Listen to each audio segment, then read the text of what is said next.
kasar daraduwa. Agara damit lang ikis, ken agwa na di written record at niretakit kas lang ata di kasulatan daraduwa datit agasawa.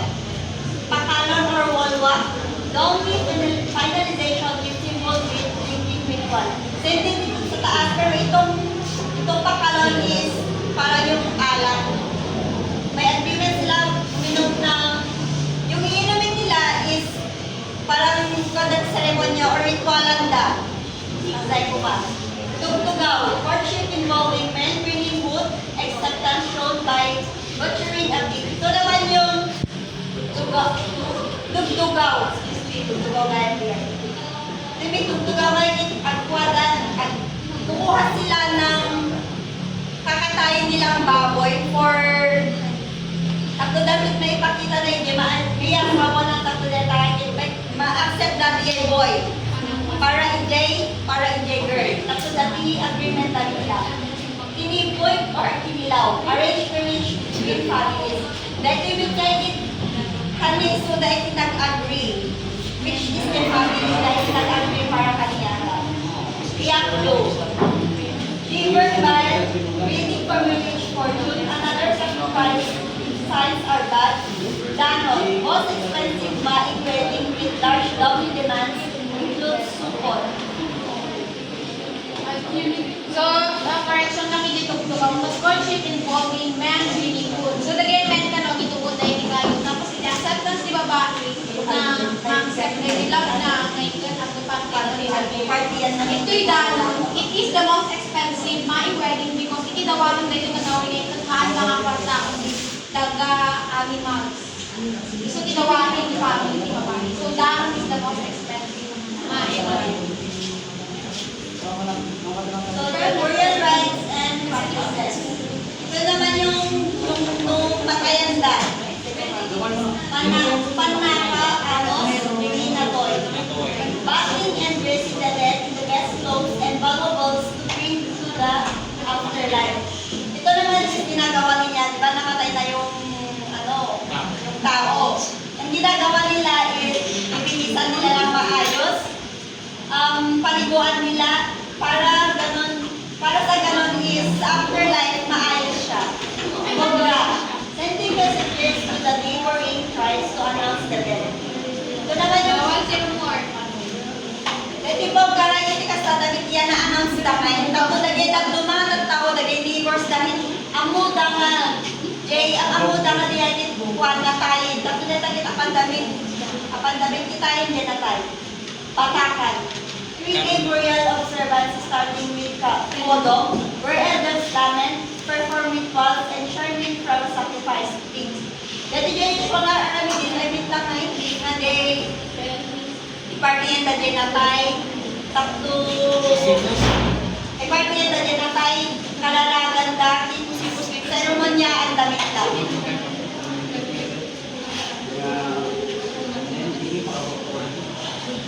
The Tindian death rituals include Godam and Alamba. Elders perform solemn wailing, saksait, to recount the life of the deceased. The Inamaga is interns during ways to get vigil. Mistakes in singing are fined by reaching basi or wine. Tingin dagay, kanta nila kay kaamoy dagay dagay.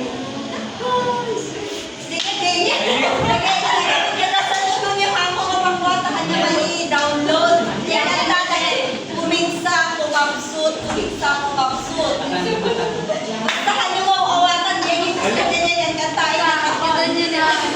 Saan niya kan kantain na ako gawin na download. Tapos download ang pampakada. A very right for a burial.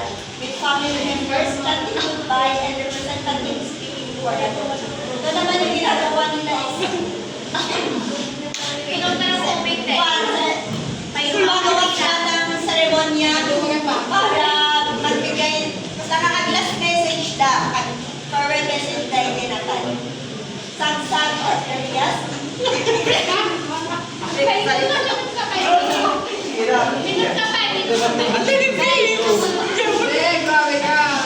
Wait lang, take break.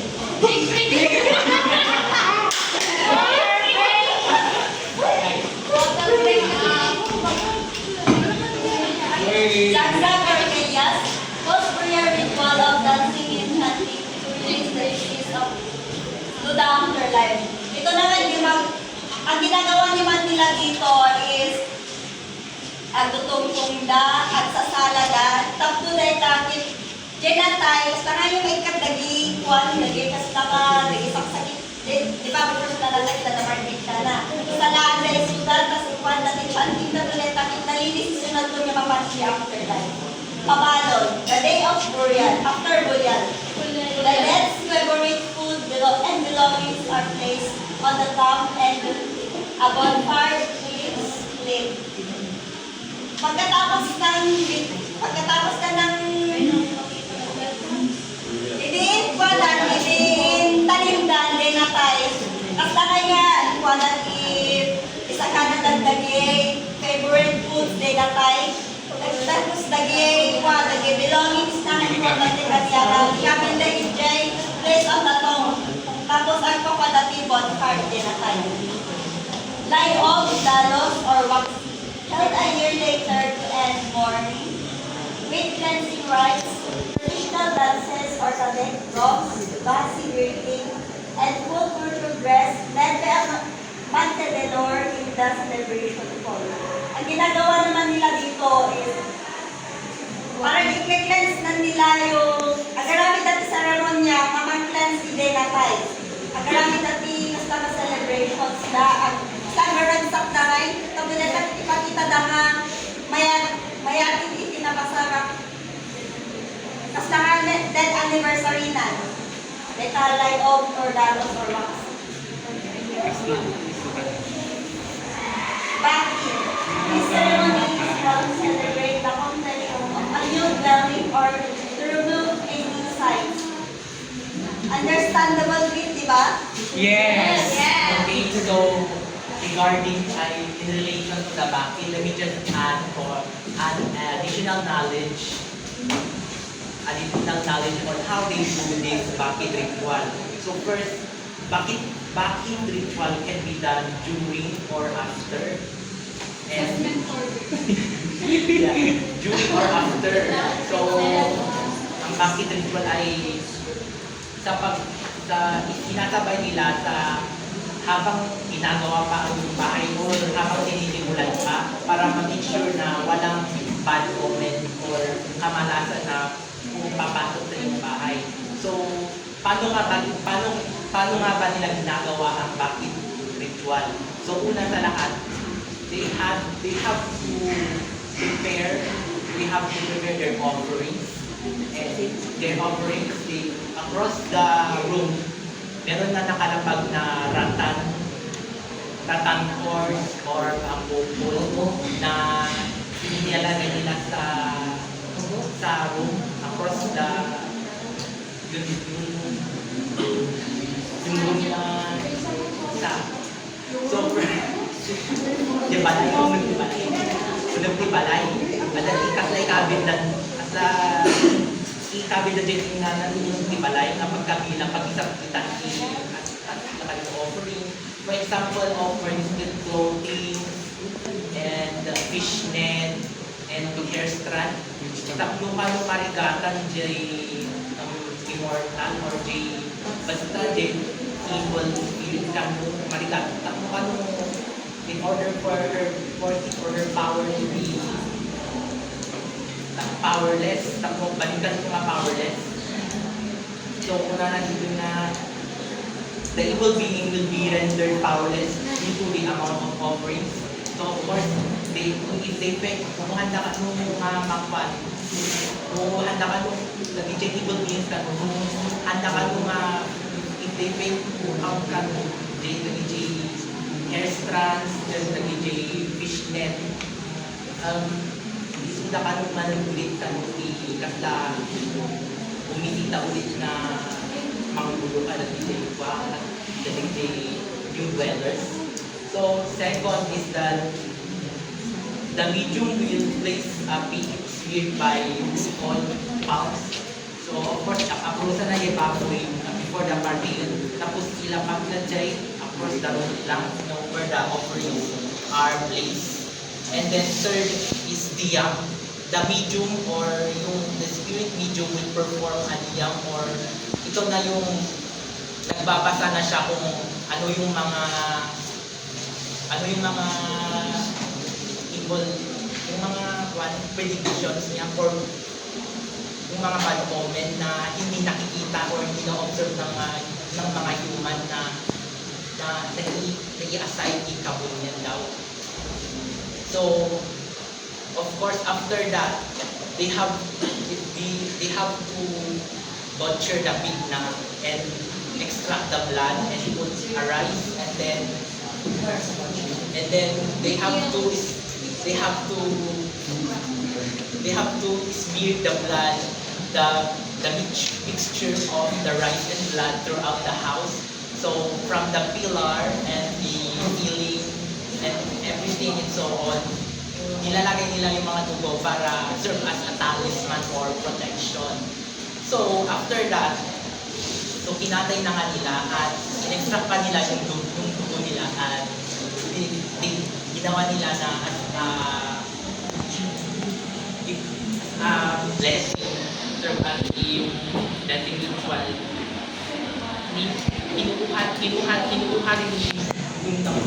liver para yung pumapasok na dito yung mati-apio or mati-apio where the medium dugo yung the liver kung mayat ba J1 or it's either satisfied medium is whether it's satisfied or not, the family, kung hanso na satisfied, the family will conduct again asang-asang tapno ma-counterpart J liver nga pan. And then lastly, of course, hindi mawawala itong feast na inihahanda ng host na bahay. So, ganyan nila ginagawa ang bakit. That's how they do it from the abroad. That's how they do the bakit ceremony. And that's all I can share. 1/4 sheet. Cherries, of course, next. Ganyan kayo niya. So, EJ isang asang, similar to the bakit with tao. Kasi pag-akot kami ni Jonathan na nagdunod kayo kasi kapis tayo. So, now we move on to the symbols and textile arts and craft.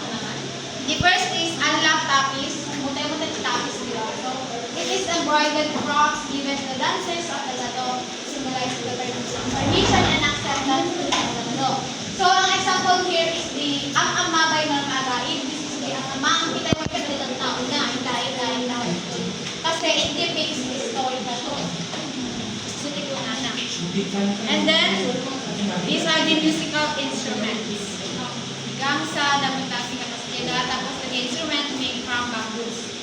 First is the gangsa.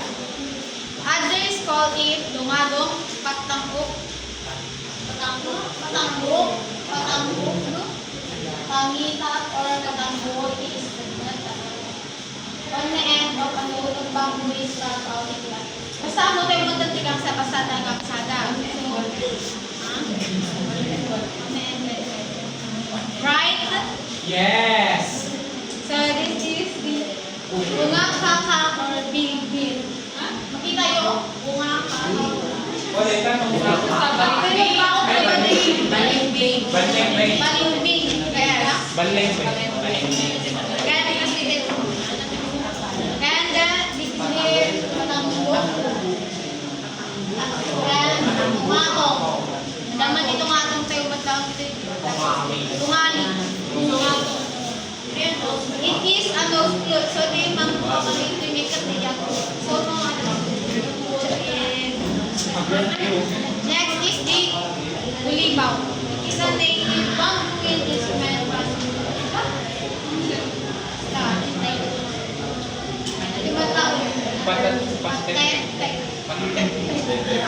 The diw-diw as or the sagay. Sagay. Kasi kayo ba ito eh? Ah! Next is the polito. Polito.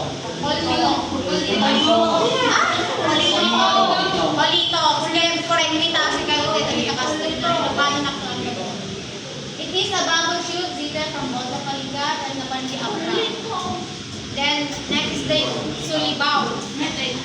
A hollow wooden figure of rock carved in pig skin or lizard Pero makita yung map, di ba? Ito yung mga, di ba makita? Makita yun. Display during ceremony.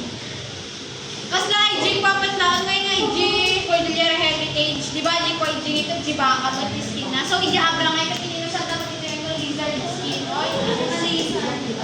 Ewan ko rin. Ay IG na doctor siguro. Banyas. Banyas. Yes, but So this is pinaka-intro na pinali. It is often referred to as the guardian stone. It is sacred stone used in rituals by the Indians. These stones are believed to house spirits that protect the community and teach Islam and its people. Apadel. So, niya apadel ka lang ang jabian dito yung naman pa to. Niya apadel lang ka spirits who guard the town. Especially makita na dito yung banda di asad iti balbalay or iti bako na iti village and the opening. Next is the Saloko. Saloko.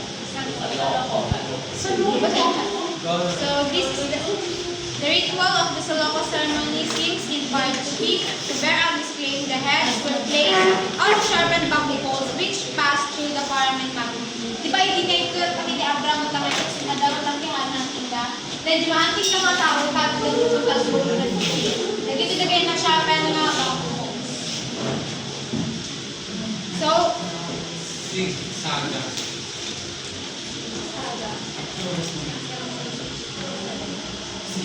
So, this saga and saloko. So, first is the saga. The saga was sharpened bamboo poles about 8 feet in length, which the skulls of the enemies were formally exhibited. So, dahil Jay, nagdanagan naman lang kinunan niya ba talaga saloko ba or saga?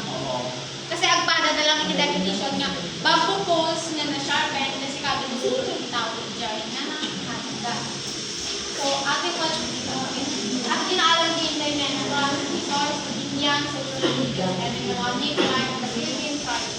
So, sa Locos, sa Longkang and Sabot, were above the about 10 feet long, one end of it clipped into several shapes.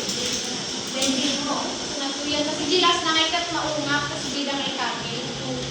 Likas lang ay kabungkong tingano. Tagalugong. Di ba po tiyo nga itong daan, tapos di pa yung kabilang ng dyan. Di ba ayan isa lang na hindi ko sharpen, so nababos itong na lang ng dyan. So next is the bawi, or sinabaan. It refers to small spirit houses built in rice field to honor the kaibaan spirit. So for example, na daw kung madagit jay, kuha tayo niya, crops or fields tayo may dati bakit nga balay ni kadagit jay na. Mas napubungay sa di pagdyan na itinigay dry grass. So next is sapata. Okay, di ba ako na yung sapata nga ito? But here, di ko na to sapata. If a theft has been committed and it has been impossible to detect the guilty person, the following procedures takes place.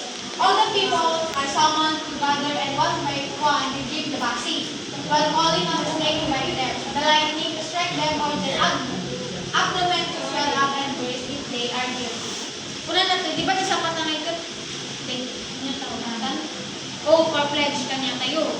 Ito, kanya dahil ito naging symbol tayo ito.